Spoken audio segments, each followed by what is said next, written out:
I was at my desk sorting through medical billing codes when my phone buzzed.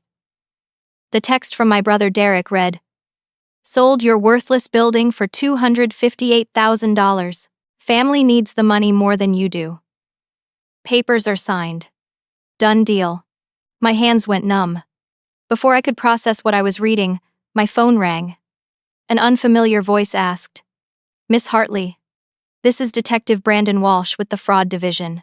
Why did you sell the city's most valuable commercial property without proper authorization? We need you to come in immediately." My supervisor gave me a concerned look as I grabbed my purse and practically ran out of the medical billing office where I worked. My heart was pounding so hard I could hear it in my ears. I sat in my car in the parking lot for a full minute, trying to make sense of what had just happened. The building. Derek sold my building. My grandmother Rose had passed away 18 months earlier, and in her will, she left me a run-down 3-story brick building in what used to be the industrial district downtown. The place had been empty for 15 years. The neighborhood everyone called the dead zone. Boarded-up factories, cracked pavement, weeds growing through the sidewalks. I kept paying the property taxes because it was the last piece of my grandmother I had left. She ran a seamstress shop there back in the 70s and 80s, before manufacturing moved overseas and the whole area died. Derek had mocked me for keeping it. Every family dinner, every holiday gathering, he would bring it up. "That dump is costing you property taxes for nothing, Caitlin. Just sell it and take the money." But I kept it for sentimental reasons. Grandma Rose taught me to sew in that building when I was 7 years old. I could still remember the smell of fabric and the sound of her industrial machines humming. I had been meaning to visit the property, maybe clean it up, but life got busy. My job as a medical billing coordinator kept me occupied 50 hours a week. The building sat there, waiting. Now Derek had sold it. Without asking me. Without even warning me. I drove to the police station with my mind spinning.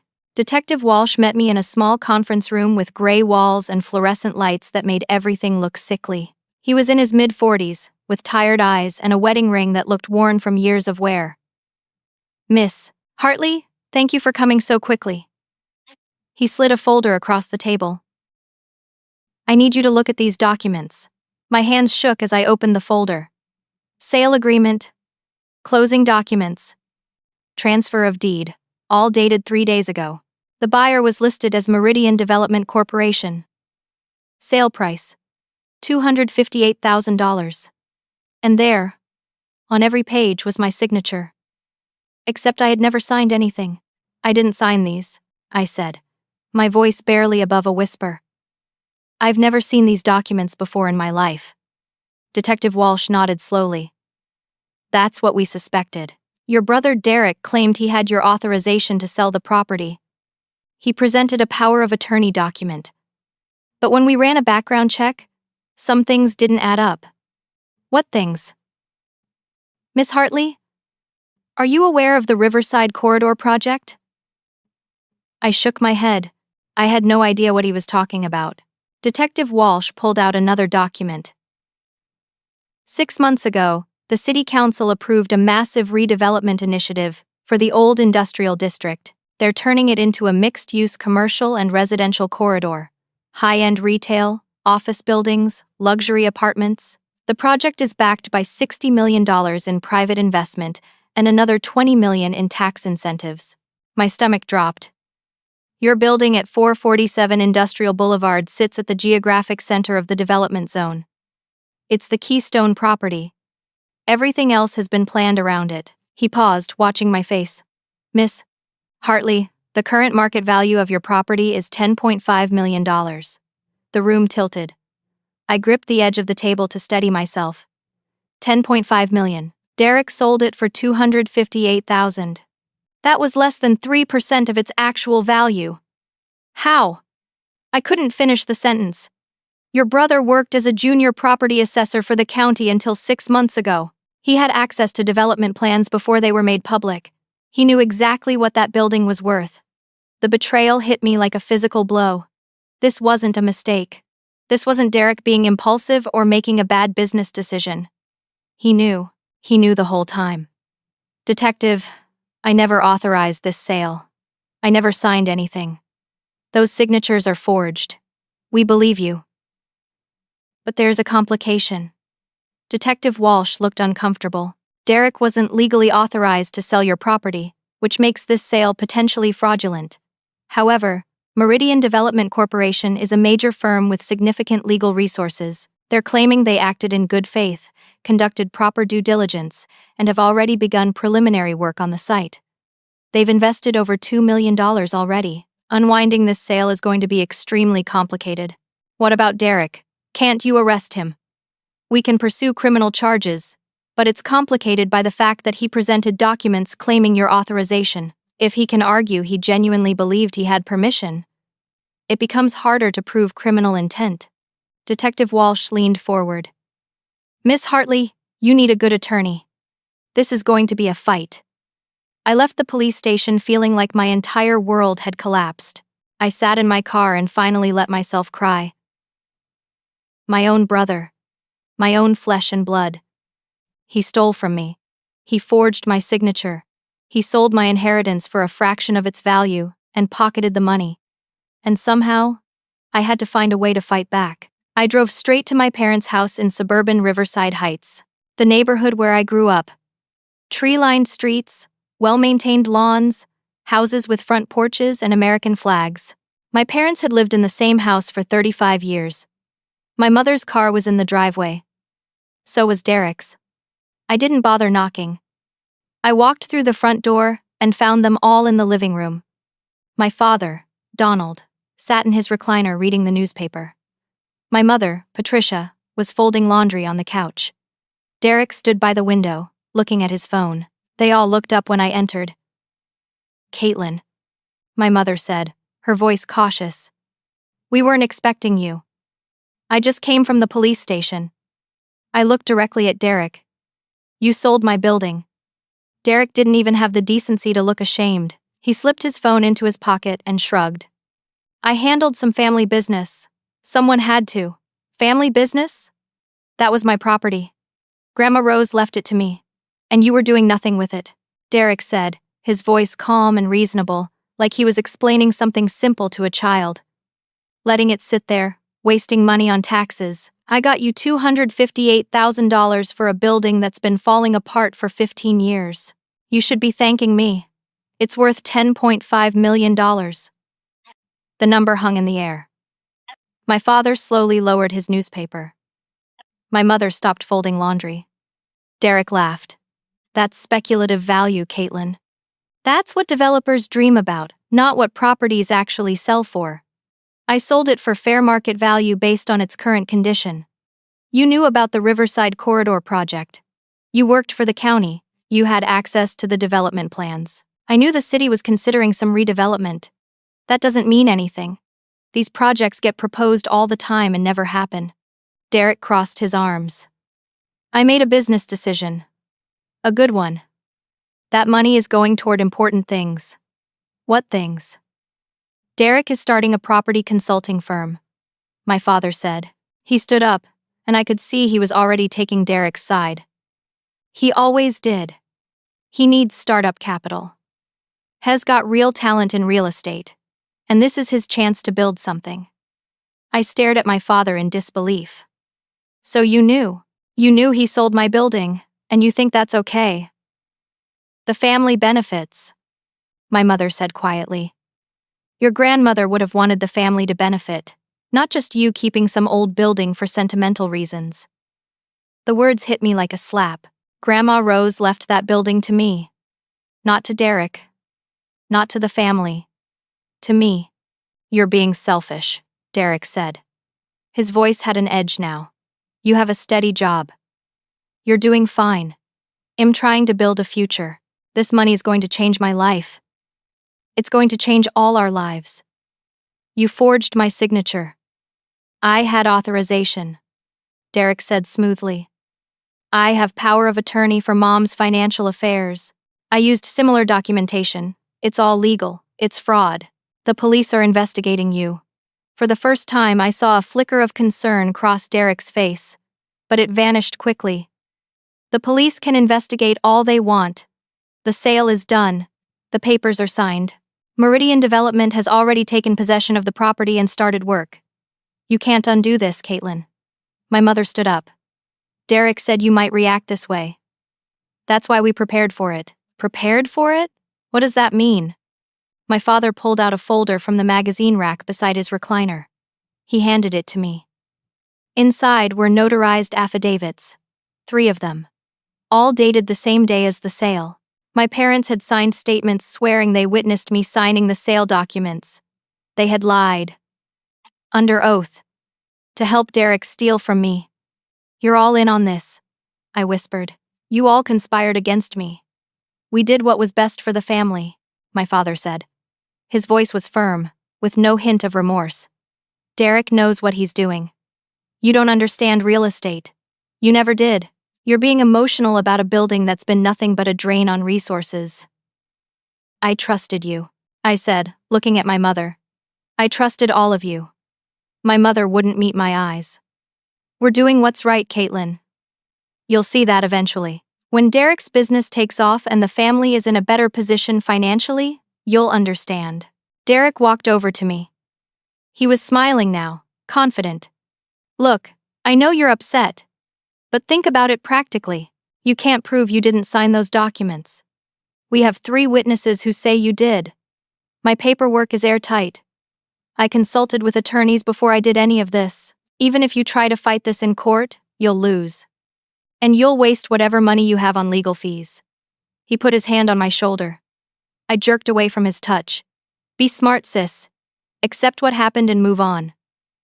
That's what adults do. I looked at each of them. My father standing with his arms crossed, defending his son. My mother unable to look me in the eye, choosing Derek over me like she always had. And Derek, smug and triumphant, completely convinced he'd gotten away with it. I was utterly alone. I'm going to fight this, I said quietly. I'm going to fight all of you. Derek laughed. Good luck with that. I left without another word. I sat in my car outside their house and watched through the living room window as they talked. They looked relaxed, relieved. They thought they'd won. I had never felt so betrayed in my entire life. These were the people who were supposed to love me, supposed to protect me. Instead, they'd conspired to rob me and gaslit me into thinking I was the problem. But I wasn't going to let them win. I didn't know how yet. But I was going to find a way to fight back. I spent every dollar of my savings to hire an attorney. Her name was Margaret Brighton, and she came highly recommended by a colleague at work whose sister had gone through a property dispute. Margaret's office was in a modest building downtown. Nothing fancy, but her credentials were solid. 30 years of practice, specializing in real estate litigation. She listened to my story, reviewed all the documents, and then sat back in her chair with a serious expression. This is complicated, Caitlin. I'm not going to lie to you. Can we win? Maybe, but it's going to be difficult. Margaret pulled out the Meridian Development documents. They're represented by Kellerman and Associates. That's one of the most aggressive corporate law firms in the state. They have unlimited resources. They'll drag this out, file motion after motion, and try to bury us in paperwork. What's Meridian's position? They're claiming they purchased the property in good faith. They conducted due diligence. They verified the signatures, checked the title, confirmed the sale was legitimate. They've already invested $2.3 million in preliminary work. Architectural plans, surveying, environmental assessments, permitting fees. They're going to argue that even if there was fraud, they're an innocent third party who shouldn't be penalized. But Derek worked for the county. He had inside information. Proving collusion between Derek and Meridian is going to be the key. If we can show they worked together, knew about the fraud, or deliberately took advantage of the situation, we have a chance. But right now, all we have is circumstantial evidence. Margaret explained the legal complexities. To void the sale, we needed to prove fraud in court. But Derek's paperwork was sophisticated.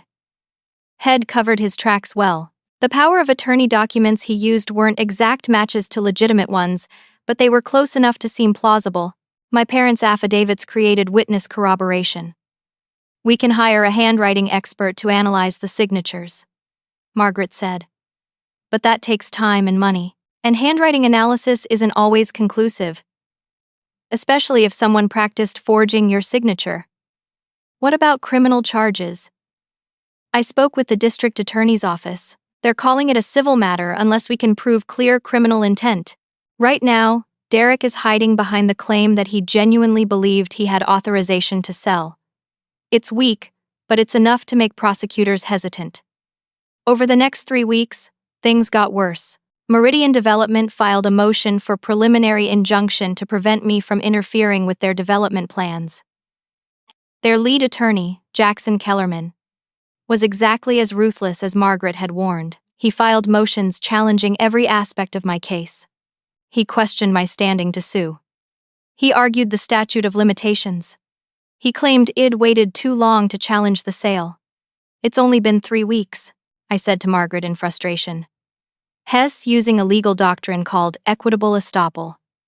Hess arguing that because you didn't immediately file an injunction the moment you learned about the sale, and because Meridian continued investing money in the project, you essentially gave implied consent through your inaction. That's insane. It's aggressive legal maneuvering. Welcome to high-stakes litigation. Then came Kellerman's settlement offer. $500,000 for me to walk away and drop all claims. It's less than 5% of what the property is worth, I said. I know, but he's betting you can't afford to keep fighting. And honestly, Caitlin, he might be right. Margaret looked uncomfortable. My retainer is running out. If we go to trial, we're looking at another $50,000 in legal fees, minimum. Possibly more. Meridian has 5 attorneys working this case full-time, in one person. I can't match their resources. The stress was destroying me. I wasn't sleeping. I'd lost 12 pounds. My boss at work pulled me aside and warned me about my performance slipping. I know you're dealing with personal issues, but I need you focused when you're here. Meanwhile, Derek was thriving. His social media was full of posts about his new luxury condo in the downtown high-rise district, pictures of his new home office, announcements about his property consulting business launch. He looked successful, happy, unbothered. I checked his business registration. Had spent $130,000 of the money from my building sale as a down payment on his condo and startup costs for his firm. The rest was supposedly going into operational expenses. My family had completely cut me off. My mother blocked my number. My father sent one text. You're tearing this family apart with your greed. Derek was trying to help you, and you repaid him with accusations and lawsuits. We're ashamed of you. I cried in my car in the parking lot of my apartment complex. I'd never felt so alone in my life. Then Margaret called with devastating news. Derek filed for bankruptcy protection. What? Chapter 7. Hess claiming he spent all the money from the building sale on legitimate business expenses. Hess listing debts of $300,000. Mostly business loans, and the mortgage on his condo. Even if we win the lawsuit and prove fraud, we can't recover the money from him. It's gone. Protected by bankruptcy law. I felt sick. So even if I win, I get nothing.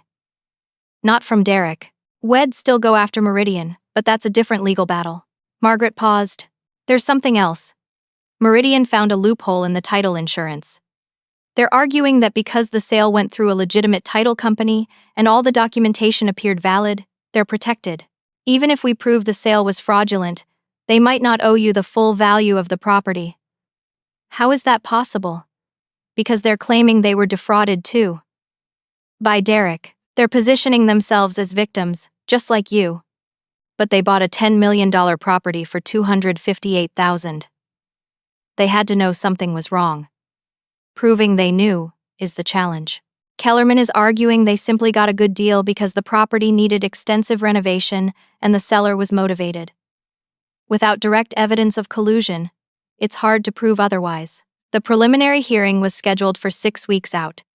Margaret spent hours preparing, but I could see the strain on her face. She was working alone against a team of corporate attorneys with unlimited budgets. After one particularly brutal day of reviewing depositions, Margaret looked at me across her desk and said something I never expected to hear. Caitlin, maybe you should consider taking their settlement offer. $500,000 isn't what the property is worth, but it's real money. It's more than most people will ever see. Fighting this could take years. It could cost you everything you have, and we might still lose. I stared at her. You think I should give up? I think you should consider your options realistically. I'm not sure we can win this. I'll fight as hard as I can if you want to continue, but I need you to understand the risks. I left her office feeling more defeated than I'd ever felt in my life. Everyone was telling me to give up, to accept the injustice, to let my brother and his corporate partners steal my inheritance and walk away winners. Part of me wanted to take the money and be done with it. $500,000 would change my life. I could pay off my debts, buy a decent house, maybe even quit my soul-crushing job. But another part of me, a deeper part, couldn't accept that. This wasn't just about money anymore. It was about principle. It was about refusing to be a victim. It was about standing up for myself when everyone else told me to sit down. I thought about my grandmother Rose. Shed survived losing her business when the industrial district collapsed. Shed rebuilt her life with nothing but determination and stubbornness. She never gave up, even when things looked impossible. I wasn't going to give up either. I decided to investigate on my own. If the legal system wasn't going to help me fast enough, I'd find another way. I started researching Meridian Development Corporation intensively. I spent every evening after work and all weekend digging through public records, business filings, news articles, and online forums. What I found was disturbing. Meridian had a pattern. Over the past 7 years, they'd acquired more than 20 properties in areas that later became prime development zones. Every single purchase was below market value, sometimes significantly below. I found online forums where other property owners shared their stories. 3 of them explicitly claimed Meridian used questionable tactics to acquire their land. One owner, Helen Cortez, had posted her story in a real estate grievance group. She lost a warehouse that was later worth $4.2 million. Meridian bought it through a straw buyer for $600,000. I reached out to Helen. She agreed to meet me at a coffee shop on the east side of town. Helen was in her early 60s, with gray hair and tired eyes. She brought a folder full of documents. I couldn't afford to fight them, she said, stirring her coffee. They buried me in legal motions. I had a small attorney from a general practice firm. Meridian had an army. Eventually, I ran out of money and had to walk away. It destroyed me financially. I lost my retirement savings paying legal fees. Did you ever find evidence they knew they were getting your property under false pretenses? I suspected it, but I could never prove it. The straw buyer claimed he had no connection to Meridian. But a year after the sale closed, that same buyer became a project manager for Meridian. Convenient, right? Helen gave me copies of her documents. If you're fighting them, I hope you win. Someone needs to hold these people accountable. I took Helen's information to Margaret. She reviewed it carefully. This establishes a pattern of behavior, which is helpful. But it's not direct evidence of fraud in your case. What if Derek and Meridian were working together? What if this wasn't just Derek acting alone? Then we'd need proof of communication between them. Emails, text messages, phone records, something concrete. That's when I remembered something. Derek used to work for the county. He had an official email address. And in my state, government employee emails are subject to public records requests. I filed a request for all of Derek's work emails from his final year of employment. It took 2 weeks to process. When the files arrived, there were thousands of emails. I spent 3 full days reading through them, searching for anything relevant. Then I found it. 8 months before the sale, Derek sent an email to someone named T. Morrison with the subject line, "Upcoming Opportunities in Riverside Corridor." The email was carefully worded but suggestive. Derek mentioned several properties that might become available and said he could provide advance information on assessment values and development potential. Morrison responded, "Very interested in discussing this further. Let's set up a meeting." I dug deeper and found more emails between Derek and Morrison over the next several months. They never explicitly discussed illegal activity, but the implication was clear. Derek was feeding inside information to someone. I researched T. Morrison. Taylor Morrison, Vice President of Acquisitions at Meridian Development Corporation. My hands were shaking as I kept reading. 7 months before the sale, Derek sent Morrison another email. My sister owns 447 Industrial Boulevard. She has no idea what's coming. I can deliver it for cheap if you make it worth my while. Morrison's response. Let's discuss compensation structure. We need that parcel. This was it. Direct evidence of conspiracy. I immediately called Margaret and sent her the emails. This changes everything, she said. This is proof Derek and Meridian colluded. This makes the entire sale fraudulent, not just improper. But there was a problem. These emails are from Derek's government account, Margaret explained. They're admissible because they're public records. But some judges might question whether they were obtained properly. Meridian will argue they're taken out of context. We need more. What kind of more? Financial records. If we can prove Morrison paid Derek, that's the smoking gun. I went back to Detective Walsh with the emails. He immediately reopened the fraud investigation with renewed interest. This is good work, miss. Hartley, really good. He picked up his phone. I'm bringing in someone from the FBI. This looks like it might be part of a larger corruption case. 2 days later, I met Agent Caroline Foster. She was in her late 30s, sharp-eyed and all business. We've been looking at Meridian Development for 18 months, she told me. We suspected they were engaging in systematic fraud, but we couldn't build a solid case. Your emails might be exactly what we need. Agent Foster subpoenaed Derek's personal financial records and Taylor Morrison's banking information. What she found was even better than I'd hoped. 2 weeks before my building sale closed, Derek received $85,000 from a shell company registered in Delaware. That company was owned by Taylor Morrison. It was a direct payment. A bribe. Proof of criminal conspiracy. We're filing federal fraud charges against Derek and Morrison, Agent Foster said. Conspiracy to commit fraud, wire fraud, possibly RICO violations if we can prove this was part of an ongoing criminal enterprise. The investigation expanded. The FBI found 2 other properties where Derek and Morrison used the same scheme. Another family lost a building worth $3 million, sold for $400,000. An elderly woman's property, worth $1.8 million, sold for $200,000. Derek and Morrison had been running a criminal operation for at least 2 years. The news broke in the local media. FBI probes real estate fraud in Riverside Corridor Development. Meridian Development Corporation's stock dropped 4% in 2 days.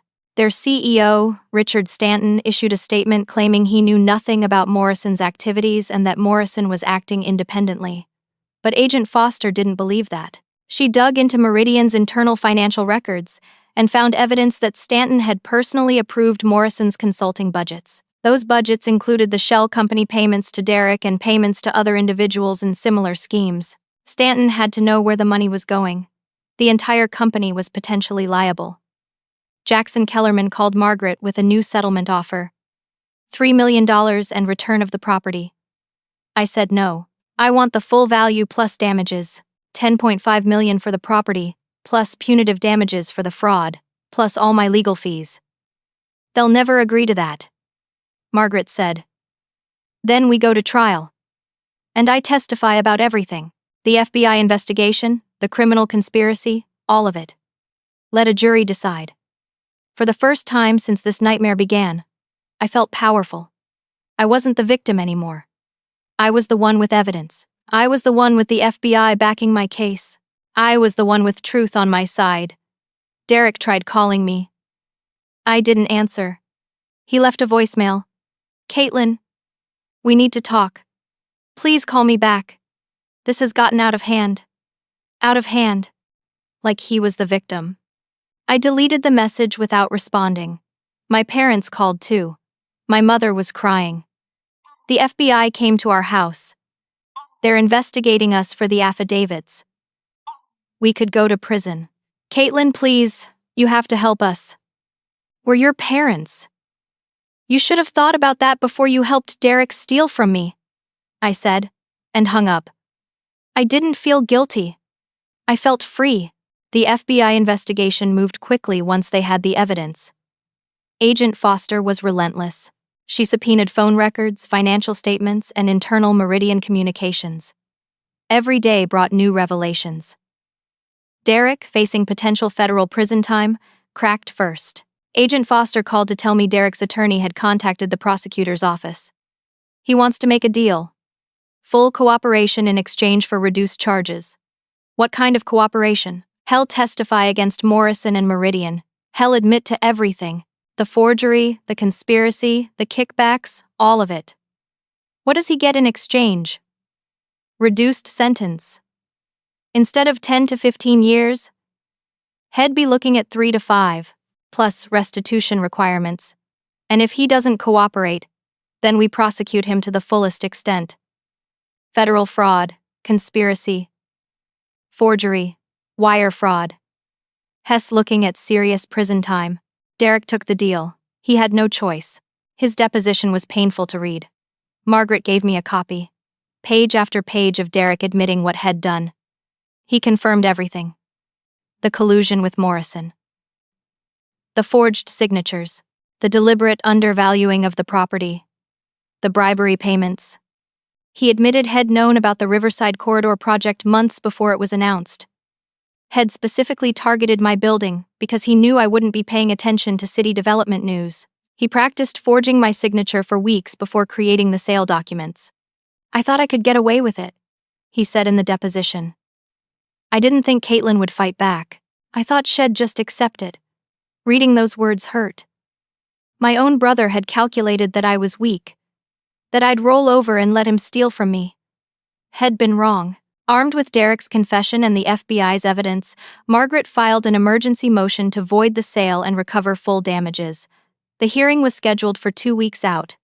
Meridian tried everything to stop it. Jackson Kellerman filed motion after motion. Requests for continuances. Challenges to the admissibility of evidence. Arguments about jurisdiction. Judge Sandra Westbrook, who was presiding over the case, denied every one. This court will not allow procedural gamesmanship to delay justice, she said during one hearing. The evidence of fraud is substantial. We're proceeding to trial. The pressure on Meridian intensified. The media coverage was relentless. Local news stations ran stories about the FBI investigation. Business reporters questioned how a major development company could have a vice president running criminal schemes without corporate knowledge. Meridian's stock continued to drop.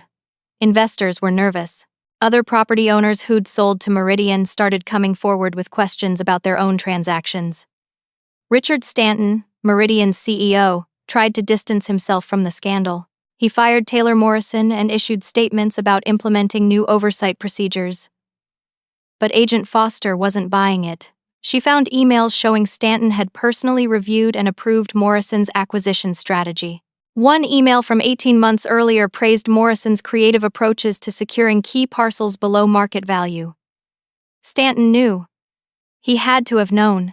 The day before the hearing, Jackson Kellerman called Margaret with a final settlement offer. $8.5 million, return of the property, and a public apology from Meridian. They're desperate, Margaret said. If this goes to trial and the FBI evidence becomes public record, it could destroy the company. I want the full amount. $10.5 million. Caitlin. 8.5 is a good offer. It's not about the money anymore. It's about making them admit they were wrong. Making them pay the full price for what they did. Margaret smiled. Then let's go to trial. The hearing lasted 2 days. Margaret presented the FBI evidence, Derek's confession, the financial records showing the bribery payments, and expert testimony about the property's value. Jackson Kellerman tried to argue that Meridian was a victim of Morrison's rogue actions, but Margaret destroyed that argument by presenting Stanton's emails and the corporate approval documents for Morrison's budgets. This wasn't one employee acting alone, Margaret told the judge. This was corporate policy. Meridian Development systematically targeted properties in development zones, used inside information to acquire them below value, and compensated the individuals who helped them do it. This is criminal enterprise, Your Honor, not corporate negligence. Judge Westbrook took 1 day to consider. When we returned to the courtroom, her expression was stern. I've reviewed all the evidence presented, she said. The fraud in this case is clear and egregious. Mr. Derek Hartley, with the assistance of Taylor Morrison and Meridian Development Corporation, engaged in a calculated scheme to defraud Miss Caitlin Hartley of property worth millions of dollars. The corporation's attempts to claim ignorance are not credible given the documentary evidence of executive awareness and approval. She turned to Meridian's legal team. This court will not reward criminal behavior with lenient treatment. The sale of 447 Industrial Boulevard is hereby voided in its entirety. The property is returned to Miss Caitlin Hartley immediately. Furthermore, Meridian Development Corporation is ordered to pay Miss Hartley $10.5 million, representing the fair market value of the property, plus $2 million in punitive damages, plus all legal fees incurred in this matter. I couldn't breathe. $12.5 million. Additionally, Judge Westbrook continued, I'm referring this matter to federal prosecutors for potential additional charges against Meridian Development Corporation and its executive leadership. This court expects full cooperation with ongoing federal investigations. Jackson Kellerman looked like he'd been punched in the stomach. Outside the courthouse, Margaret hugged me. You did it. You actually did it. Agent Foster was there too. Federal prosecutors are moving forward with criminal charges. Derek pleaded guilty and will be sentenced next month. Morrison is facing 7 years, and we're building a case against Stanton and other Meridian executives. What happens to Meridian? The company is facing $30 million in federal fines. Multiple civil lawsuits from other victims. Their stock has dropped 40%. Honestly, they'll probably file for bankruptcy within 6 months. But my judgment, your judgment was issued first. You're at the top of the creditor list. You'll get your money before anyone else. That evening, I went to my parents' house one more time. Derek was there, out on bail pending sentencing. They all sat in the living room looking shell-shocked. You won, Derek said. His voice was flat. Congratulations. I didn't win. I just refused to lose. I'm going to prison. 4 years. My business is gone. My condo is being foreclosed. Everything I worked for is destroyed. You destroyed it yourself when you decided to steal from me. My father stood up. This family is broken because of you. You could have taken the settlement. You could have let this go. Instead, you had to drag us all through this nightmare. I looked at him calmly. No, Dad. This family is broken because you chose to help Derek steal from me, because you lied on affidavits, because you put his greed above my rights. You made your choices. Now you live with the consequences. My mother was crying. We could go to prison too. For the affidavits. We're your parents. How can you do this to us? You did this to yourselves. I gave you every chance to tell the truth. You chose to lie. The FBI is investigating you because you committed perjury. That's on you, not me. Derek tried one more time. I never thought it would go this far. I just wanted to get ahead. I'm sorry. No, you're not. You're sorry you got caught. You're sorry you're facing consequences, but you're not sorry for what you did to me. I walked to the door and looked back at them. You didn't steal from a stranger. You stole from your sister. From family. You deserve everything you got. I left and didn't look back. That night, I slept through the night for the first time in months. I dreamed of my grandmother Rose. And in the dream, she was smiling. Derek's sentencing came 3 weeks later. The federal prosecutor recommended 4 years, and Judge Westbrook agreed. Derek stood before the court, looking smaller than I'd ever seen him. I made terrible choices, he said in his statement to the judge. I betrayed my sister. I broke the law. I deserve to be punished. Judge Westbrook was unmoved. Mr. Hartley, you didn't just break the law. You exploited your position of trust, engaged in systematic fraud, and showed no remorse until you were caught. 4 years in federal prison, followed by 3 years of supervised release. And you will pay full restitution to your sister for her legal fees and damages. Derek was taken into custody immediately. I watched him being led away in handcuffs. I felt no satisfaction, no triumph, just a profound sadness that it had come to this. Taylor Morrison received 7 years. Had been the architect of Meridian's fraudulent acquisition scheme. and the evidence against him was overwhelming. Richard Stanton, Meridian's CEO, fought the charges for 3 months before accepting a plea deal. 5 years in federal prison and permanent disqualification from serving as an executive in any publicly traded company. Head gambled that he could claim ignorance of Morrison's actions, but the documentary evidence destroyed that defense. My parents avoided prison, but barely. They pleaded guilty to making false statements in a federal investigation. They received 3 years of probation and were ordered to pay $50,000 in fines and restitution. Their criminal records would follow them forever. The last family gathering I attended was devastating. My mother tried to apologize, crying and saying she'd been manipulated by Derek. My father remained defiant, insisting they'd done nothing wrong, and that I'd destroyed the family. I looked at them both and said something I'd been preparing for weeks. I needed you to choose me. Just once. I needed my family to have my back. Instead, you helped Derek steal from me. You lied for him. You gaslit me. You made me feel like I was crazy for being upset. I paused, making sure they heard every word. I don't hate you, but I don't trust you anymore. And I need space. A lot of space. Maybe years. Maybe forever. I haven't decided yet. My mother reached for my hand. I pulled away. I hope someday you understand what you did, I said. Not just the legal stuff, the betrayal, the choice you made to value Derek's dreams over my rights. Until then, I need to protect myself, and that means keeping distance from people who hurt me. I left their house and knew I might never return. Meridian Development Corporation collapsed exactly as Agent Foster predicted. The scandal destroyed their reputation. Projects were canceled. Investors fled. Multiple lawsuits from other defrauded property owners piled up. 6 months after my judgment, they filed for bankruptcy. But my $12.5 million was safe. As the first judgment holder, I was paid in full before the bankruptcy proceedings began. The money hit my bank account on a Tuesday morning. I stared at the balance for 10 minutes, unable to process that it was real. I quit my job at the medical billing office the next day. My supervisor was disappointed but understanding. "You've been through a lot," she said. "I hope you find whatever you're looking for." I knew exactly what I was looking for. I drove to 447 Industrial Boulevard for the first time in nearly 2 years. The building looked exactly as I remembered it.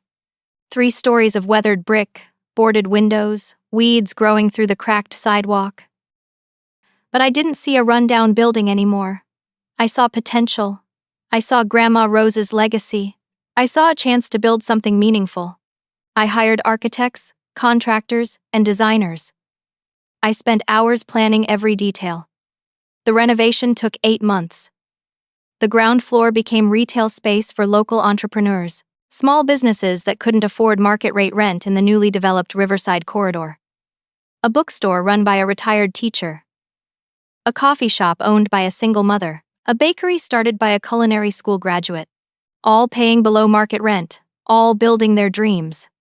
The second floor became office space for startups and artists, writers, graphic designers, small tech companies, people who needed affordable space to grow their businesses. The third floor became community space. A textile arts program, honoring Grandma Rose's seamstress legacy. Classes for kids and adults. A community meeting room.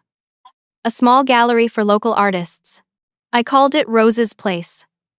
The opening day was beautiful. Hundreds of people came. Local business owners, community members, people who'd followed my story in the news. Helen Cortez was there, along with the other families who'd been defrauded by Meridian. They'd all received settlements after my victory opened the door for their cases. "You inspired us to keep fighting," Helen said, hugging me. "Thank you." Agent Caroline Foster came too. We'd become friends through the investigation. She brought a gift, a framed photo of the building with an inscription: "To persistence, justice, and the courage to stand up." I kept $2 million for myself. Invested conservatively, it would provide financial security for life.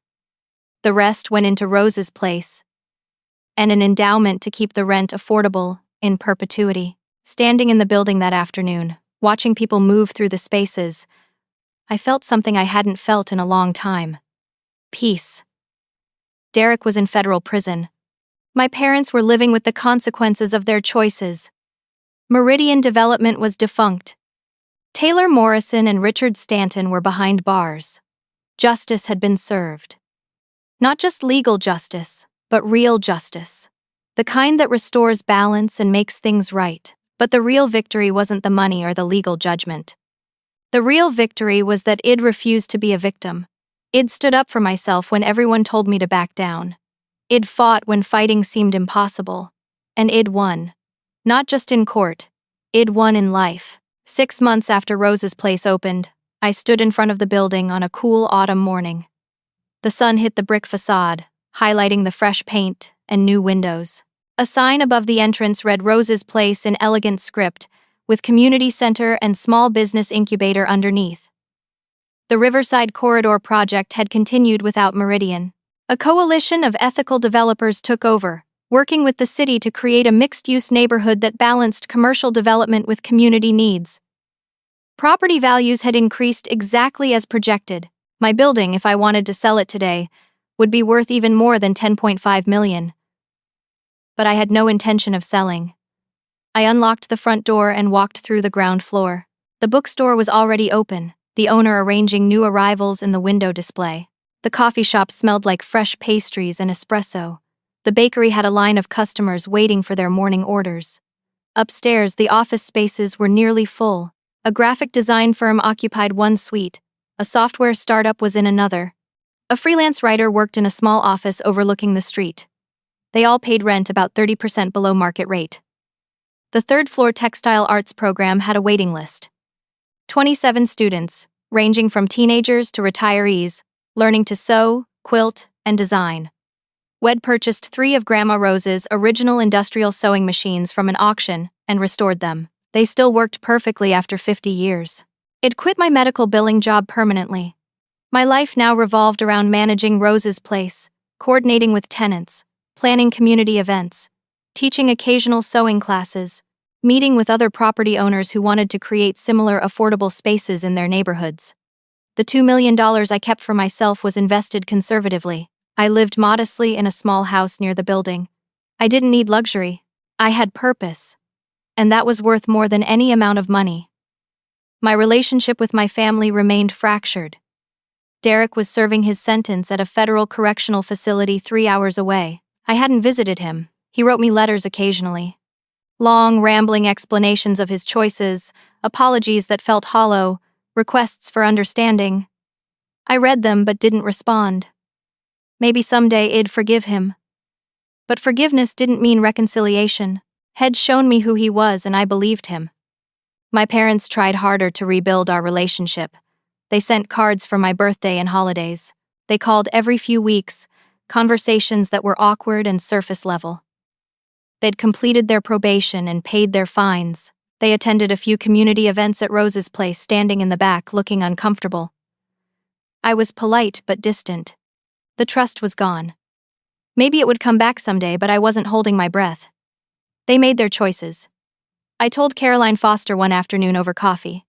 She'd become one of my closest friends. I gave them every opportunity to do the right thing.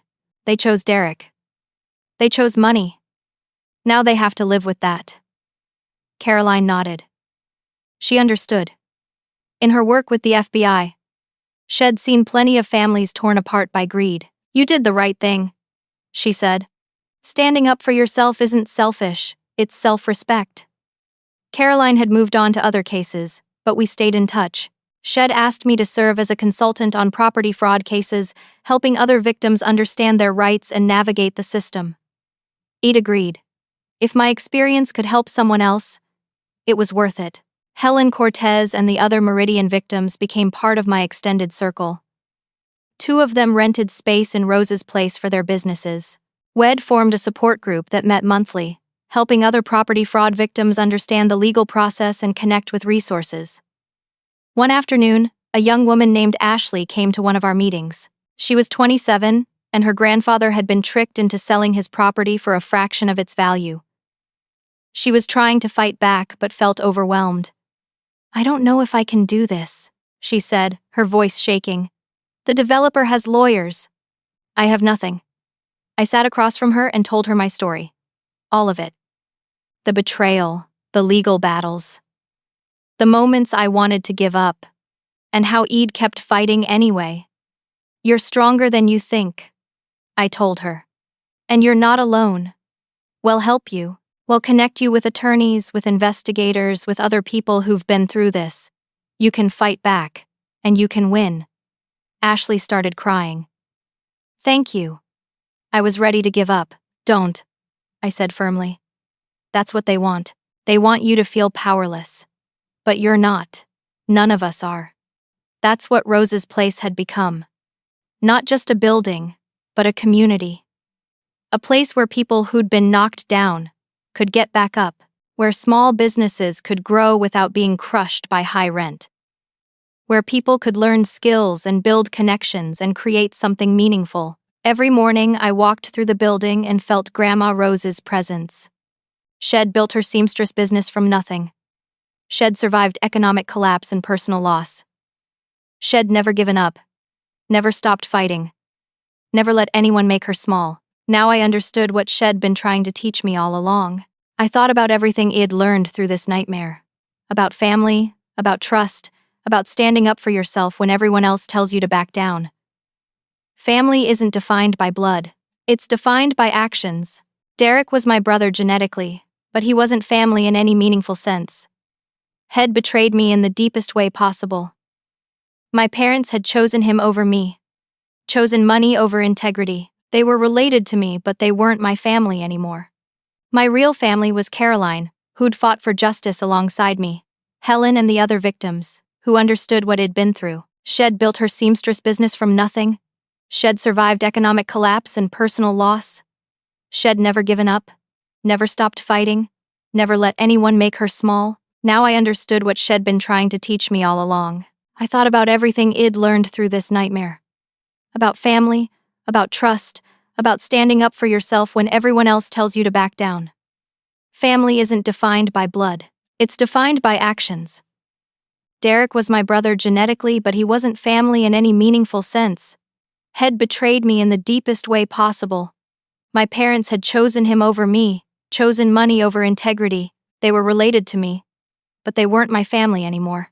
My real family was Caroline, who'd fought for justice alongside me, Helen and the other victims, who understood what I'd been through.